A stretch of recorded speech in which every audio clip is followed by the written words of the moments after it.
বাংলাদেশ বেতার রংপুর। এখন শুনবেন স্থানীয় খবর। আসসালামু আলাইকুম। বাংলাদেশ বেতার রংপুর স্থানীয় খবরে আমন্ত্রণ জানাচ্ছি ইউসুফ খন্দকার। অবৈধ অস্ত্র উদ্ধারে আগামীকাল থেকে সারা দেশে যৌথ অভিযান চালানো হবে। স্বরাষ্ট্র মন্ত্রণালয় এক বিজ্ঞপ্তিতে এ তথ্য জানিয়েছে। একই সঙ্গে আজকের মধ্যে গোলাবারুদ সহ আগ্নেয়াস্ত্র সংশ্লিষ্ট নিজ নিজ থানায় জমা দেওয়ার নির্দেশ দেওয়া হয়েছে। এর আগে সরকার বেসামরিক নাগরিকদের গত 15 বছরে দেয়া সকল ধরনের আগ্নেয়াস্ত্রের লাইসেন্স ইতোমধ্যে স্থগিত করেছে। এদিকে রংপুর, লালমনিরহাট, কুড়িগ্রাম, গাইবান্ধা ও জয়পুরহাট জেলা প্রশাসকের কার্যালয় থেকে আগ্নেয়াস্ত্রের লাইসেন্স সংক্রান্ত গণবিজ্ঞপ্তিতে বলা হয়েছে, নির্ধারিত তারিখের মধ্যে ওইসব অস্ত্র ও গোলাবারুদ জমা না দিলে তাদের বিরুদ্ধে আইনগত ব্যবস্থা গ্রহণ করা হবে। দেশে চলমান বন্যায় মৃতের সংখ্যা একদিনে আরও 8 জন বেড়েছে। এই নিয়ে গতকাল পর্যন্ত বন্যায় 11 জেলায় মোট 67 জন মারা গেছেন। এর মধ্যে ফেনী জেলায় 26 জন, কুমিল্লায় 17 জন, নোয়াখালীতে 11 জন, চট্টগ্রামে 6 জন, কক্সবাজারে 3 জন এবং খাগড়াছড়ি, ব্রাহ্মণবাড়িয়া, লক্ষ্মীপুর ও মৌলভীবাজারে 1 জন করে মারা গেছেন। গতকাল দুর্যোগ ব্যবস্থাপনা ও ত্রাণ মন্ত্রণালয়ের চলমান বন্যা পরিস্থিতি নিয়ে হালনাগাদ প্রতিবেদনে এ তথ্য জানানো হয়েছে। প্রতিবেদনে বলা হয়, বন্যায় নিহতদের মধ্যে 42 জন পুরুষ, 7 জন নারী এবং 18 জন শিশু রয়েছেন।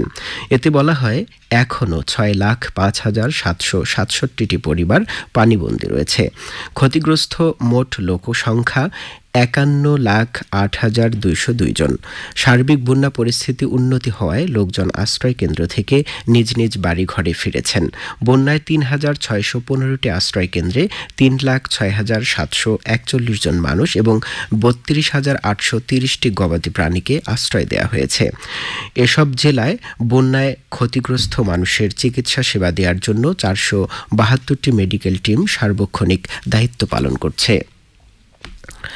রংপুর সিটি কর্পোরেশনের 7টি ওয়ার্ডে আজ সাশ্রয়ী মূল্যে টিসিবির পণ্য, তেল ও ডাল বিক্রি করা হচ্ছে। এর মধ্যে 13, 14, 15, 18, 24, 26 ও 29 নম্বর ওয়ার্ডের 17,601 জন কার্ডধারী ব্যক্তি 2 কেজি ডাল ও 2 লিটার করে তেল 320 টাকায় কিনতে পারবেন। এজন্য 22 জন ডিলারকে বরাদ্দ দেওয়া হয়েছে। এছাড়াও আজ জেলার সদর উপজেলার চন্দনপাট, মমিনপুর, সদ্যপুষ্করণী ইউনিয়ন, তারাগঞ্জের ইকোরচালি, পীরগাছা সদর ও পীরগঞ্জ উপজেলার ভেন্ডাবাড়ি এলাকায় 15,924 জন টিসিবি কার্ডধারী প্রত্যেকের কাছে সমপরিমাণ ডাল ও তেল বিক্রি করা হচ্ছে। চলতি অর্থ বছরে গাইবান্ধার সুন্দরগঞ্জ উপজেলার 15টি জলমহাল, প্লাবনভূমি ও প্রাতিষ্ঠানিক জলাশয়ে 415 কেজি পোনা মাছ অবমুক্ত ও বিতরণ করা হয়েছে। উপজেলা মৎস্য অধিদপ্তরের আয়োজনে গতকাল উপজেলা পরিষদ পুকুরে এই কার্যক্রমের উদ্বোধন করা হয়। এতে প্রধান অতিথি ছিলেন গাইবান্ধা জেলা মৎস্য অফিসার মোহাম্মদ আব্দুর রাশেদ। এখন শুনুন কৃষি সংবাদ। গাইবান্ধার পলাশবাড়ী উপজেলায় কৃষি প্রণোদনা কর্মসূচির আওতায় চলতি মৌসুমে ক্ষুদ্র ও প্রান্তিক চাষিদের মাঝে গতকাল বিনামূল্যে রাসায়নিক সার ও মাসকলাই বীজ বিতরণ করা হয়েছে। উপজেলা কৃষি সম্প্রসারণ অধিদপ্তরের আয়োজনে কৃষি অফিস চত্বরে এ উপলক্ষে আয়োজিত অনুষ্ঠানে প্রধান অতিথি ছিলেন উপজেলা নির্বাহী অফিসার কামরুল হাসান।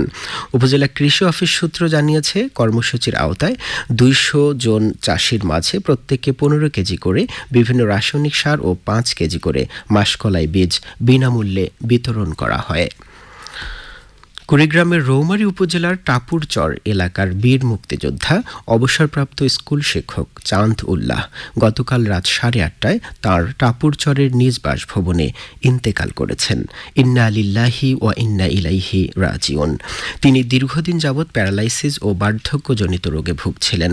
মরহুম বীর মুক্তিযোদ্ধা চাঁদ উল্লাহর জানাজার নামাজ আজ সকাল 9টায় স্থানীয় স্কুল অ্যান্ড কলেজ মাঠে অনুষ্ঠিত হয়। শেষে পার্শ্ববর্তী কবরস্থানে রাষ্ট্রীয় মর্যাদায় তার দাফন সম্পন্ন হয়। খেলার খবর, ফুটবল। কুড়িগ্রামের রৌমারী উপজেলার গঞ্জনমারা সরকারি প্রাথমিক বিদ্যালয় মাঠে অনুষ্ঠানরত গঞ্জনমারা ফুটবল লীগের আজকের দ্বিতীয় সেমিফাইনালে বাঞ্চারচর ফুটবল একাদশ ও কুটিরচর ফুটবল একাদশ পরস্পরের মোকাবেলা করবে। টুর্নামেন্টের গতকালের প্রথম সেমিফাইনাল খেলায় পাখিউড়া ফুটবল একাদশ 1-0 গোলে সোনাপুর ফুটবল একাদশকে পরাজিত করে ফাইনালে উঠেছে। সবশেষে আবহাওয়া। আজ সন্ধে ৬টা পর্যন্ত পূর্বাভাসে বলা হয়েছে রংপুর, রাজশাহী, পাবনা, বগুড়া, টাঙ্গাইল, ময়মনসিংহ, ঢাকা, ফরিদপুর ও কুষ্টিয়া অঞ্চলের উপর দিয়ে দক্ষিণ দক্ষিণ পূর্ব দিক থেকে অস্থায়ীভাবে ঘণ্টায় ৪৫ থেকে ৬০ কিলোমিটার বেগে দমকা থেকে ঝোড়ো হাওয়া বয়ে যেতে পারে। সেই সাথে বৃষ্টি অথবা বজ্রসহ বৃষ্টিপাতের সম্ভাবনা রয়েছে। এসব এলাকার নদীবন্দর সমূহকে ১ নম্বর সতর্কতা সংকেত দেখাতে বলা হয়েছে। খবর শেষ হলো। বাংলাদেশ বেতার রংপুর থেকে প্রচারিত স্থানীয় খবর AM, FM ব্যান্ড এবং অ্যাপসে শোনার পাশাপাশি আমাদের ফেসবুক পেজ ও ইউটিউব চ্যানেল রংপুর বেতার সংবাদে শুনতে ও দেখতে পাবেন।